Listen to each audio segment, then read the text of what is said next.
Hello à tous et bienvenue dans cette nouvelle vidéo. Cette semaine, je te présente une recette de fête parce qu'on est pendant les fêtes. C'est ma recette du foie gras mi-cuit. Et ça, tu verras, c'est hyper facile, hyper simple. Un gamin pourrait le faire. On se retrouve juste après ça pour les ingrédients. Et tu verras, il n'y en a pas beaucoup, il y en a 3-4. Si c'est pas encore fait, abonne-toi, lâche un petit commentaire. Si tu as aimé la vidéo à la fin, n'hésite pas aussi à liker, commenter. Abonne-toi encore une fois, active la cloche de notification et à tout de suite.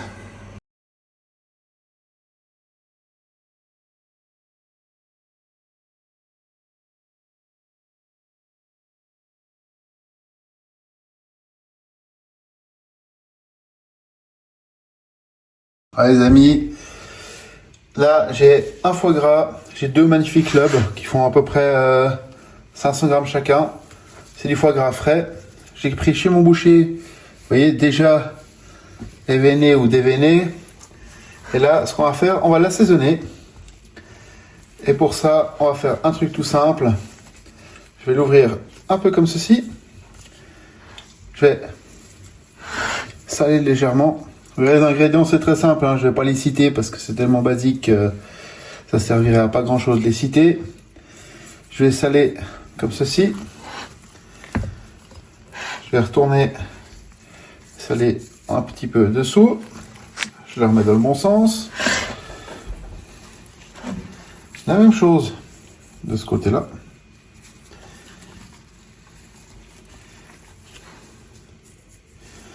Comme ceci. Là, ce que je vais faire, j'ai enlevé mon gant. Alors les gants, c'est pas obligatoire. Moi, je les mets, une simple bonne raison, c'est qu'au niveau de la vidéo, pour moi, c'est plus facile à faire. Ensuite, ici, j'ai le poivré.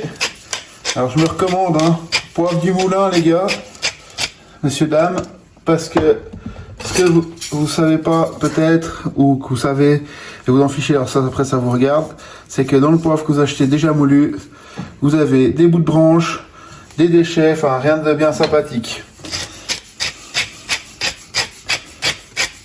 Et là, on y va avec le cœur, tac, comme ceci. Voilà, on va le retourner un peu. Alors c'est un peu délicat, moi j'essaie de pas trop me salir les mains parce que pour la vidéo c'est plus facile. Donc comme ceci. Là c'est assez facile, assez simple. On le met assez à plat. Et maintenant que j'ai bien assaisonné, je vais faire un truc important. Je vais prendre alors, un armagnac, n'importe lequel, hein. Moi j'ai pris du cognac. Vous pouvez faire avec du rhum, vous pouvez faire avec de l'amaretto, vous pouvez faire avec ce que vous voulez. Et là, j'en mets une bonne rasiade. Et maintenant, ce que je vais faire, c'est que je vais filmer mes magrets frais et je vais les faire patienter une petite heure, voire 2 heures au frigo avec le film plastique. Et on se retrouve juste après. Allez les amis, ça va bien reposer au frais. Je l'ai sorti il y a un petit quart d'heure. Et là, ce que je vais faire, c'est que je vais le mettre, je sais pas si vous voyez, je vais le mettre ici. Et là, alors moi j'ai pris un moule parce que je vais faire un essai pour lui donner une belle forme pour le repas de famille. Je vais bien le serrer dedans. Alors, il est encore presque un peu froid, mais ça va le faire. On va mettre juste un peu plus de force et ça va rentrer. Alors, comme ceci, comme on en a deux, on pique un ou deux petits bouts de l'autre.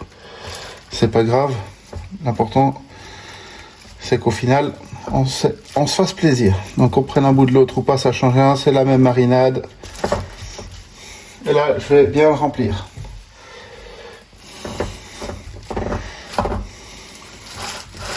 Comme ceci. Voilà, pour moi il est bien tassé. Je vais enlever mes gants. Et là je vais fermer ma ballotine. Donc comme ça, je vais plier un côté. Et pour ça que j'ai autant de chenilles sur mon travail, c'est que là, justement, pour fermer la ballotine, je vais hop, le retourner dessus. J'ai enlevé mon moule. Et là, je vais bien l'enrouler dans du film plastique.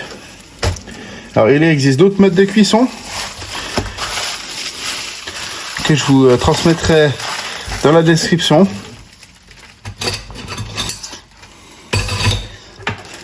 Il y a plusieurs. J'utilise en général ces six méthodes. Dans les 6 méthodes, je les ai toutes utilisées déjà une fois. Donc je sais ce que ça vaut, je sais que ça fait le coup, ça donne le change. Là j'ai fait 5 tours. Je vous mettrai toutes les descriptions des cuissons, etc. avec les recettes, on va dire un peu basiques. Je vous mettrai tout dans la description. Là je refais encore un tour. Comme ceci. Tac. Le dernier morceau, je le replie comme ceci et je le referme et je le remets dans mon moule. Et là,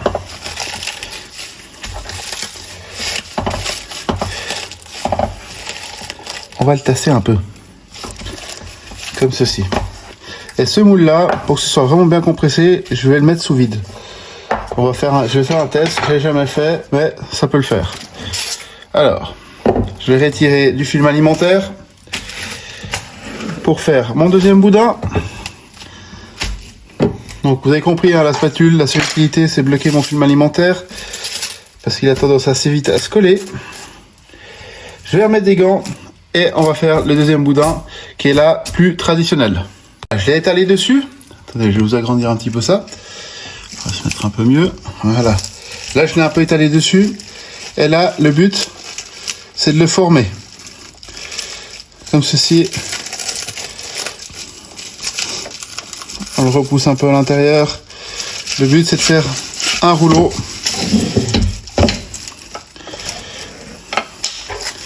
Là, la première étape, c'est faire ce fameux rouleau. Donc pour ce faire, j'ai déjà le façonné un petit peu comme ceci à la main, en même temps que je roule mon papier film. Là, c'est maintenant que vous allez déterminer un peu la taille du rouleau que vous voulez avoir. Alors là, je prends chaque bout. Et là,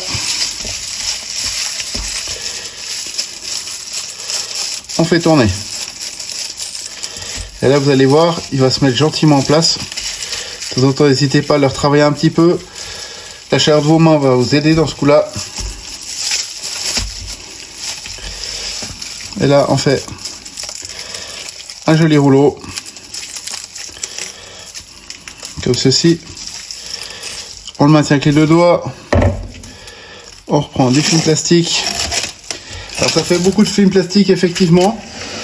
Mais après en même temps c'est pas tous les jours qu'on en fait. Hein, on n'en fait pas 50 kilos d'un coup. Après si vous voulez vraiment pas utiliser de plastique ni rien, vous pouvez utiliser des ramequins. Ça va très bien aussi, ça fait le taf. Vous le faites au bain-marie. J'aurai l'explication dans la description. Là je fais mon boudin bien serré. Alors comment on va faire dans l'eau bouillante? Là je vais bien emballer. Je vais faire plusieurs tours pour pas qu'il y ait de fuite. Le but c'est pas que si le gras il sort, je m'en fous, ça n'a aucune importance. Ce qui est important surtout c'est qu'il n'y ait pas d'eau qui rentre. Donc là on replie les bords comme ceci. Tac. Et là, on est prêt. Voilà, ma ballotine, elle est prête. Je vais prendre de l'aluminium. Et là, je vais faire plusieurs tours dedans. Côté mat, toujours côté nourriture. Tac. Et ça va permettre de garder la température pour que la cuisson soit vraiment nickel. Là, on roule bien. On ferme vraiment bien les bouts. Vous voyez, comme ça, On va faire un truc bien serré. Moi, ce que je vais faire, c'est que je vais en plus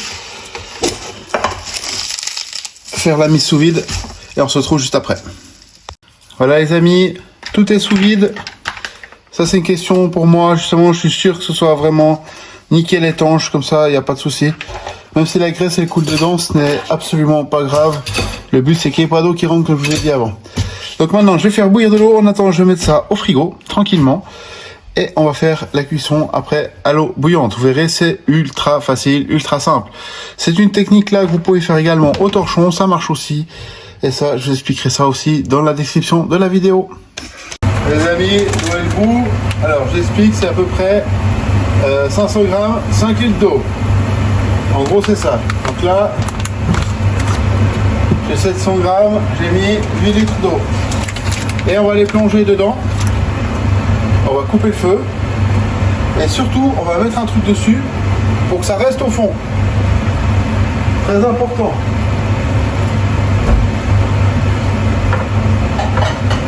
Donc là, ce que je vais faire, le but, c'est que ça reste vraiment dans la flotte. Là, j'en ai mis partout. Et là, on va fermer et on va couper le feu. Et on va laisser refroidir jusqu'à ce que ce soit à température ambiante. Très important. Et notre foie gras, il sera cuit. Et après, il faudra le laisser reposer au frigo. Mais je vous expliquerai ça juste après. Voilà les amis, il est temps de sortir nos foie gras. On fait bien sortir l'eau. On les déballe surtout pas. On les met dans un bac, une assiette, comme vous voulez. Et là, on va les mettre au frais pendant 48 heures minimum. Et quand je dis minimum, c'est vraiment minimum. Ils vont se mettre en forme, refroidir gentiment et on pourra les déballer pour les déguster. On se retrouve juste après. Voilà les amis, on va découvrir notre foie gras. On va le découvrir ensemble. Si je me suis loupé, bah ma foi, je me suis loupé. Et on va faire ça ensemble. Ça, pas de triche. En théorie, ça devrait aller. Donc là, il a fait 2 jours au frigo, donc il est bien froid. On voit, il est bien dur. Alors, là, je le déballe, c'est pour la vidéo, j'ai besoin qu'il soit très froid. Si, par exemple, c'est pour le manger, le mettre sur une assiette, etc., mettez-le, sortez-le 5-10 minutes en avance, qu'il se ramollisse un petit peu. C'est assez important, ce sera plus facile pour le couper. Je suis un peu en galère. Je l'ai trop bien emballé presque. Mais ça va le faire. Donc comme je disais, sortez-le 5-10 minutes avant. Vous verrez, il en sera que meilleur. Bon, on va arracher ça un petit peu. Vous aurez plus de facilité à le couper. Après, je vous montrerai juste après. J'aurais fini d'enlever ces papiers d'aluminium. Où je suis en galère. Là, j'avais vraiment bien emballé. Hein.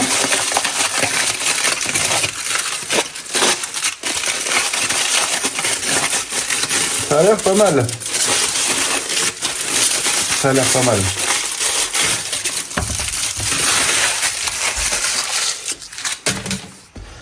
Voilà. Vous voyez, ça a l'air plutôt sympa. Alors, pour le couper, vous avez plusieurs choix. Un couteau comme ceci. Vous pouvez prendre un trancheur comme ceci. Ou, si vous en avez, moi j'en ai un parce que je l'ai reçu. C'est une pièce comme ça en marbre. Attendez, je vais ranger ça. C'est une pièce comme ceci. Vous voyez, avec un fil. Simplement. Ça, c'est du marbre. Il y en a aussi en bois. Enfin, il y en a plusieurs sortes différentes. Et là, vous avez un fil qui va servir à trancher. Ça, c'est un cadeau que j'ai reçu. Donc, voilà. Ah, notre foie gras. J'ai un peu galéré à le déballer. Je l'avais presque trop bien emballé. Alors, je vais le couper comme ça. Tac, en délicatesse. Commencez pas à aller avec au chalumeau avec quand vous allez faire votre truc. Et regardez-moi ça. Il est magnifique. La vidéo elle est maintenant terminée. Ça se conserve une vingtaine de jours au frigo. Si vous voulez le congeler, vous pouvez le congeler. mais congèle directement après. On se retrouve la semaine prochaine pour une nouvelle vidéo. En attendant, je te souhaite de belles fêtes, de bien profiter, de voir ta famille et tout ça, tout ça. Allez, à la semaine prochaine. Ciao, ciao.